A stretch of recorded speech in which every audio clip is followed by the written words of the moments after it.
ஒரு பெரிய வியாபாரி இருந்தான். இந்த நாட்டுல இல்ல, அரபு நாட்டுல. இல்ல வெளிநாட்டுல அப்படி வச்சுக்கலாமே. அவன்கிட்ட நெறைய பேர் அடிமைகள் இருந்தார்கள். அடிமைகள் அப்படின்னாக்கா, இப்ப நம்ம என்ன சொல்லுவோம், அவனெல்லாம் ஐயோ! அவனோட அடியாள்ப்பா அப்படிங்கிறோமோன்னு, அவன் என்ன சொன்னாலும் கேட்கறதுக்கு இருக்கக்கூடிய மக்கள் தான் அவங்க. அவங்க எல்லார்கிட்டயும் அவன் என்ன சொன்னான், "நம்ம வியாபாரத்த இங்கேருந்து இன்னொரு ஊருக்கு போயி, நான் அங்க போய் நடத்தணும். நீங்க எல்லாரும் ஆளாளுக்கு ஒரு ஒரு மூட்டைய எடுத்துன்னு வரணும். அந்த ஊருக்கு நான் ஒட்டகத்துல போவேன். நீங்க எல்லாரும் நடந்து வரணும். இங்க இருக்கிற மூட்டையில ஆளுக்கு ஒண்ணு எடுத்துக்கிடுங்க." அப்படின்னு சொல்லிட்டான். பெரிய பலசாலியா இருக்கிறவன்லாம் அங்கேருந்து வந்து பார்த்தான். இத நான் எடுத்துக்கிறேன். சின்ன மூட்டையா நான் எடுத்துக்கிறேன். அத விட சின்ன மூட்டைய நான் எடுத்துக்கிறேன். அப்படின்னு எல்லாரும் ஆளாளுக்கு தனக்கு சிரமம் இல்லாமல் எடுத்துக்கொண்டாங்க. அதுதான் நாமளே அப்படிதான் பண்ணுவோம். இதுல நீ வீட்டுக்கு எடுத்துன்னு போலாம் அப்படின்னு சொல்லுங்க. நம்ம இருக்கிறதுக்குள்ள பெருசா தூக்கிட்டு வந்துருவோம். இதே நீங்க இன்னொருத்தர்ட்ட போய் குடுக்கணும் அப்படின்னாக்கா, இருக்கிறதுக்குள்ள சின்னதா எடுப்போம். அது நம்மளுடைய புத்தி, சின்ன புத்தி. ஆனா, இத்தன பேரையும் எடுத்துட்ட பிறகு அங்க இருந்தது பாருங்க ஒரு பெரிய மூட்டை. ஒரு நோஞ்சான் பார்க்கறதுக்கு ரொம்ப சுமாரா இருந்தான் அவன். அவன் எப்படி இவருக்கு வந்து அடியாளானான்னு நமக்கெல்லாம் ஆச்சரியமா இருக்கும். அவன் என்ன பண்ணான், ரொம்ப கஷ்டப்பட்டு, "பரவாயில்ல, நீங்க எல்லாரும் அத எடுத்துக்கங்க. நான் இத எடுத்துக்கிறேன்." அப்படின்னு சொல்லி அத தூக்கி அவன் தோள்ல வச்சுக்கிட்டு, ஆனா வருத்தப்படல. பாட்டு பாட ஆரம்பிச்சான். இவன் பாட்டு பாட ஆரம்பிச்ச உடனே எல்லாருமே கொஞ்சம் முன்னால போனவங்க கூட இவன முன்னால போக விட்டு இவன் பாட்ட ரசிச்சாங்க. அப்புறம் சொன்னாங்க, "ஏன்பா பாட்டு மட்டும் சொல்ற, ஏதானு இந்த பிரயாண களைப்பு தெரியாமல் கதை சொல்லேன்பா." இப்ப நாமெல்லாம் கூட ரயில்லலாம் போம்போது, நான் என்னோட கூட வரவங்கலாம், "ஏய் நீ ஏதானு பாடேம்பாங்க. இல்லாட்டா நீ ஏதானு கதை சொல்லேம்பாங்க." நான் ஒரு தடவ மாமாங்கத்துக்கு கும்பகோணத்துக்கு போயிட்டு இருந்தபோது, என்ன இங்க ஏறி உட்காந்தபோது சினிமா பாட்டு பாட ஆரம்பிச்சு, அவங்க கேட்டு, டிடி அங்கேருந்து வந்து, "மேடம் எனக்கு இந்த சித்திரம் பேசுதடி பிடிக்கும். அத பாடுங்கன்னாரு." கும்பகோணம் வந்துருச்சு. இறங்க வேண்டிய நேரம். அப்பதான் நினைச்சு அவரே ஜோக் அடிச்சார். "நீங்க அங்கேயே ஒரு துண்ட விரிச்சிருந்தீங்கன்னா, இத்தன நேரம் நல்லா ரூபா கட்டிக்கிட்டே போலான்னு." அந்த மாதிரி பயணக்களைப்பு தெரியாமல் செய்யறதுக்கு நீ கதை சொல்லுன்னா. இவன் கதை சொல்ல ஆரம்பிச்சான். ஒருத்தருக்கும் அந்த கதையில ஒரு ஒரு கொக்கி போட்டுருவான். "ஆ இப்ப சாப்பிட்டுட்டு அப்புறமா சொல்றேன்" அப்படிம்பான். ஸோ அங்கங்க வழியில அதே சாப்பாடு எல்லாருக்கும் பரிமாறுவாங்க, சாப்பிடுவாங்க, திருப்பி போவாங்க. இப்படியே போயி அந்த ஊருக்கு போய் சேர்ந்த பொழுது, இவனோட மூட்டை சின்னதா போச்சு. இவனோடது மட்டும் சின்னதா ஆயிக்கிட்டே வருது. "எப்புட்றா? எங்களோடதெல்லாம் அப்படியே இருக்கு. உன்னோட மூட்டை மட்டும் இவ்ளோ சின்னதா போச்சு. நீ வரும்போது அவ்வளோ பெருசுல்ல தூக்கிட்டு வந்த. நீ மாயக்காரனா? மந்திரக்காரனா?" அப்படின்னு கேட்டானாம். "இல்லையே! எனக்கு ஒண்ணுமே தெரியாது. நீங்க கதை கேட்டீங்க. எனக்கு பாரமே தெரியல. அதனால சொன்னேன்" அப்படின்னானாம். இவன் போயி அந்த வியாபாரி கிட்ட எல்லா சாமானையும் போட்டாச்சு. போட்ட பிறகு வியாபாரி கேட்டாராம். "என்னப்பா, உன்னை பத்தி எல்லாரும் சொல்றாங்க. நீ ஏதோ மூட்டைய மாத்திட்டியாமே. அப்ப அந்த பெரிய மூட்டைய எங்க வச்ச?" அப்படின்னு கேட்டபோது, "ஐயா, உங்களுக்கே தெரியும். இவ்வளவு பேரு சின்ன சின்ன மூட்டைய தூக்கிக்கிட்டாங்க. நான் என்ன பண்ணினேன்? இருக்கிறதுக்குள்ள பெரிய மூட்டை தான் எனக்கு அமைஞ்சது. நான் அத என்ன பாரமா நினைக்கல. இதுதான் நம்ம இவர்கிட்ட வேலை பார்க்குறோம். சாப்பாடு போடுறாரு, நம்மள பார்த்துக்கிறாரு. கடமை அப்படின்னு சொல்லிட்டு நான் அந்த மூட்டைய முதுகுல வச்சுக்கிட்டு, நான் பாட்டு பாடிட்டு வந்தேன். அப்புறமா வந்து இவங்க கதை சொல்லுன்னாங்க. ஒரு ஒரு நாளும் ஒரு ஒரு கதை சொன்னோம். அப்ப சாப்பிடுவோம், கொஞ்ச நேரம் இளைப்பாறுவோம். அப்புறம் திருப்பி நான் கதை சொல்வேன். இப்படியே நாங்க இங்க வந்து சேர்ந்துட்டோம். இங்க வந்து பார்க்குறேன் இந்த மூட்டை ரொம்ப சின்னதா போச்சுன்னு அவன் சிரிச்சானாம். "இதுக்கு என்ன காரணம்னு நீ நினைக்கிறேன்னு?" கேட்டபோது, "என்ன வியாபாரி ஐயா, உங்களுக்கே தெரியாதா? நீங்க எனக்கு கடைசியில பெரிய மூட்டையா வச்சிருந்தீங்களே, அதுல என்ன இருந்துச்சு?" "என்னடா இருந்தது? நீ என்ன புதிர் போடுறன்னு?" கேட்டானாம். "உங்களுக்கே தெரியும். இவ்வளோ பேருக்கும் உண்டான உணவுப் பொருட்கள் அதுல இருந்தது. அங்கங்க நாங்க வந்து சாப்பாடு சமைச்சு, சமைச்சு, சமைச்சு சாப்பிட்டோம். அப்போ ஒரு ஒரு வேளைக்கும் சாப்பாடு எடுக்கும்போது மூட்டை குறையுமா? குறையாதா?" "ஆமா, நீ ஏன் அத எடுத்தன்ன? நான் வேணும்னு எடுக்கல."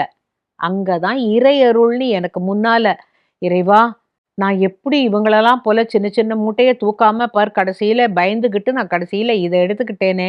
என் பாரத்தை நீ குறைப்பாயான்னு அந்த பாரத்த நான் அவர் மேல போட்டேன். அதனால அவர் என்ன பாட வச்சார். அதனால அவர் என்ன கதை சொல்ல வைத்தார். இத்தன பேரையும் கடைசியில மூட்டைய தூக்கிட்டு வந்தவன முன்னால போக விட்டு என்னுடைய பாட்டை கேட்டார்கள். என்னுடைய கதையை கேட்டார்கள். அங்கங்க இளைப்பாறுற பொழுது எல்லாரும் என்ன கொஞ்சம் நல்லாவே கவனிச்சுக்கிட்டாங்க. "ஏய் இன்னைக்கு நல்லா கதை சொன்னடா" அப்படின்னு சொல்லிட்டு எனக்கு அவங்க சாப்பாட்டுலேருந்து எனக்கு கொஞ்சம் கூடவே குடுத்தாங்க. நோஞ்சானா வேற இருக்கானேன்னு உடனே வியாபாரி ரொம்ப சிரிக்க ஆரம்பிச்சுட்டான். அவன் சொன்னானா, "ஏய் உனக்கு மூளை இல்லாம இருக்குன்னு நீ நினைக்கிறியா?" அப்படின்னா. எல்லாரும் என்ன மக்குங்கிறாங்க, நோஞ்சான்ங்கிறாங்க. ஆனா நான் நெறைய கதை மட்டும் எனக்கு வந்துகிட்டே இருக்கு. அப்படின்ன பொழுது, "நீ வந்து எனக்கு அடியாளா இருக்க வேண்டாம். ஏன் தெரியுமா? நீ ரொம்ப அறிவாளி. நீ எனக்கு அடியாளா வச்சுட்டேன்னா, ஒரு நல்ல அறிவாளிய எனக்கு கீழ நான் மூட்டை தூக்க பயன்படுத்தினேன் அப்படிங்கிற பாவம் என்ன வந்து சேரும். நான் உன்னை இன்னைக்கு ஃப்ரீயா விட்டுடுறேன்." அப்படின்னு சொல்லிட்டு அவனுக்கு கை நெறைய காசும் குடுத்து அனுப்பிச்சாராம். இவன் அத எடுத்துக்கிட்டு, தெய்வம் என்னைக்கோ நமக்கு பலன் அளிக்கும் அப்படிங்கிற நம்பிக்கையில தானே இவ்வளவு நாள் இருந்தேன். நீங்க நல்லா இருங்கன்னு சொல்லிட்டு வியாபாரிய வாழ்த்திட்டு அவன் அந்த புதுசா வந்த ஊருக்கு போனான். அவன் என்ன பண்ணினான், இந்த காசுல நம்ம எத்தன நாள் சாப்பிட முடியும்? இத பத்திரமா வச்சுப்போம்ன்னு சொல்லிட்டு கொஞ்சம் கொஞ்சம் செலவழிச்சான். 4 தெரு சந்திக்கிற இடத்துல போய் நின்னுடுவான். "அருமை மக்களே, உங்களுக்கு ஒரு கதை சொல்லுகிறேன்" அப்படின்னு கூப்பிட்ட உடனே எல்லா கூட்டம், குஞ்சு குழுவான் எல்லாரும் வந்துருவாங்களாம். வந்த உடனே இந்த இப்ப வரும்போது சொல்லிக்கிட்டே வந்தான் பாருங்க. அந்த பாட்டையும் பாடி, அந்த கதையும் சொன்ன உடனே மக்கள்லாம், "ஏய் எவ்வளவு நல்லா கதை சொல்றான். ஒண்ணு புரியுது நமக்கு. காலம் எதுவாக இருந்தாலும் கதை சொன்னால் நமக்கு கேட்க பிடிக்கும். யாரா இருந்தாலும். கதையா? சொல்லுப்பா" அப்படிங்கிறோம்ல, அத மாரி. அவன் வந்து ரொம்ப அழகா அடிக்கடி சொல்ல ஆரம்பிச்சான். எல்லாரும் காசு போட ஆரம்பிச்சாங்க. எனக்கு இது போதும்னு சொல்லிட்டு அங்கேயே ஒரு சின்ன வீடு எடுத்துக்கிட்டானாம். அப்ப அரசன் வந்து இவன கூப்பிட்டு விட்டானாம். "யார்ப்பா நீ? கதை சொல்றியாமே?" அப்படின்ன பொழுது, "ஆமா ஐயா, நான் இந்த மாரி வியாபாரிகளோட வந்தேன். நான் தான் பெரிய மூட்டைய சுமந்துகிட்டு வந்தேன். ஆனா, அது உள்ள உணவுப் பொருட்கள் இருக்குன்னு தெரிஞ்சது எப்ப தெரியுமா தெரிஞ்சது? நான் தூக்கிட்டு வந்து, 'ஏய் கொஞ்சம் கீழ வைடா' அப்படின்னு ஒருத்தர் சொன்னார். அதுலேருந்து சில சாமான்கள எடுத்து தான் எங்களுக்கு சப்பாத்திக்கு வெண்ணெய் தடவி அதெல்லாம் அவர் குடுக்கும் பொழுது கொஞ்சம் குறையறத பார்த்தேன். அப்பதான் நான் நினைச்சுக்கிட்டேன், டேய் நீ முட்டாள் இல்ல. இறைவனா பார்த்து உனக்கு இருக்கறதுக்குள்ள பெரிய மூட்டைய குடுத்தான். நீ அத வந்து கஷ்டம்னு நினைக்காம, இதுதான் நமக்கு வாய்த்தது அப்படின்னு நீ எடுத்துட்ட பாரு. அதனால தான் நான் இந்த லெவலுக்கு வந்திருக்கேன் அரசரே அப்படின்னு உடனே, ஏய் நீ இதையே ஒரு கதையா சொல்லலாமே. என் மக்களுக்கெல்லாம் எது உண்மை, எது பொய்ன்னு தெரியல. எத சொன்னாலும் கஷ்டம் அப்படிங்கிறாங்க. நீ கஷ்டத்த நல்ல சந்தோஷமா ஏத்துக்கிட்டல்ல. நீ ஒரு காரியம் பண்ணு. என்னுடைய அவையில் கதை சொல்பவனாகவே இரு. எனக்கு நான் தினம் அரசவை கூப்பிடும் பொழுது உன்னை கூப்பிடுவேன். நீ ஒரு கதை சொல்லணும். தினம் ஒரு கதை சொல்லணும். சொன்ன கதையை ரிப்பீட் பண்ணக்கூடாது. அப்படின்ன உடனே அவன் சொன்னானா, அங்க தான் இறை அருள் எனக்கு இருக்கு அரசரே. ஏன்னு கேட்டா, நான் வழியில நடந்து வரும்பொழுது நான் சொன்ன கதைய திருப்பி சொல்லவே இல்ல. நெறைய கதைகள் மனதுல உதித்துக் கொண்டே இருக்கிறது. இது என்னுடையதல்ல செய்கை. இறைவன் எனக்குள் அந்த கதையை கொடுக்கிறான். நான் அதை மற்றவர்களுக்கு சொல்லுகிறேன். அப்படின்னு சொன்னபோது இவனுடைய குணமும் நல்லா இருக்கு. அவன் சொல்ற கதையும் நல்லா இருக்கு. அவனுக்கு நல்ல பதவி கொடுத்து, எங்கே ஒருத்தனுக்கு அடிமையா இருந்தவன், ஒரு அரச சபையில் கதை சொல்பவனாக உயர்ந்தான் அப்படிங்கிற பொழுது, இந்த கதையிலேருந்து நம்ம என்னங்க தெரிஞ்சுக்கிறது? நம்ம கதையெல்லாம் யார் கேட்பாங்க அப்படின்னு நீங்க கேட்கலாம். இல்ல. நம்மளுடைய வலிமை எது? அப்படிங்கிறத மட்டும் புரிஞ்சுக்கணும். பாடுறவன் நல்லா பாடுறான்னா, அந்த பாட்டுல கான்சன்ட்ரேட் பண்ணி பாட்டுல முன்னுக்கு வரலாம். கதை சொல்ல தெரியும்னாக்கா கதை சொல்லலாம். இல்ல எழுத தெரிஞ்சாலோ, எந்த கலை நமக்கு கை வருமோ, கைவந்த கலையை நாம் போற்றி வளர்த்து கொண்டோமானால், கண்டிப்பாக அது உலகமே போற்றுகின்ற அளவுக்கு நம்மை உயர்த்தி விடும். அப்படிங்கிற ஒரு பெரிய ஒரு தத்துவத்த தான் நாம தெரிஞ்சுக்கிட்டோம். நீங்க எல்லாரும் அந்த நான் சொல்றவனுடைய கதைய படிச்சிருப்பீங்க. யாருன்னு நான் இப்ப பேரு சொன்னா உங்களுக்கு புரியும்.